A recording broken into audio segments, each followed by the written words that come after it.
Constable തള്ളിക്കോളൂ. രാഷ്ട്രീയ ആഭിമുഖ്യം ഒട്ടുമില്ലാത്ത മാധ്യമ പ്രവർത്തകൻ അദ്ദേഹം പറഞ്ഞു വെച്ചു, ഞങ്ങൾ കമ്മ്യൂണിസ്റ്റുകാർ അവർക്ക് ഇനി ഒരു പച്ചത്തുരുത്ത് നമ്മുടെ ഈ കേരളം മാത്രമല്ലേ ഉള്ളൂ, ഇതുകൂടെ തോറ്റാൽ അവർ തീർന്നില്ലേ എന്നുള്ളതാണ്. എനിക്ക് അങ്ങയെ ഓർമ്മിപ്പിക്കാൻ ഒരു അഭിപ്രായ പ്രകടനമുണ്ട്.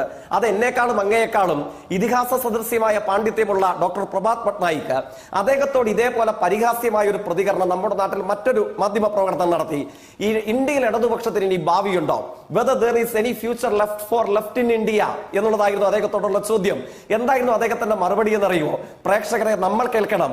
ഏതെങ്കിലും ഒരു പഞ്ചായത്ത്, പാർലമെന്റ്, നിയമസഭാ തെരഞ്ഞെടുപ്പിൽ മത്സരിച്ച് ജയിച്ച് അധികാരത്തിൽ വന്ന് അവിടെ ഒരു സർക്കാർ ഉണ്ടാക്കി അതുവഴി ഇന്ത്യയിലാകെ ഞങ്ങളുടെ സ്വാധീനം വർദ്ധിപ്പിക്കാമെന്ന് തെറ്റിദ്ധരിച്ചിട്ടുള്ള രാഷ്ട്രീയ സംഘമല്ല ഞങ്ങൾ.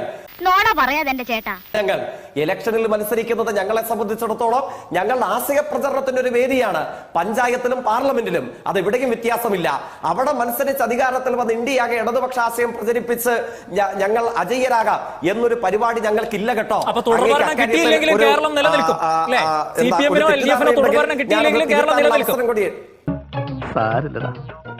നീ എവിടെ പരിപാടി അവതരിപ്പിച്ചാലും ഇത് തന്നെയാണല്ലോ നിന്റെ വിധി.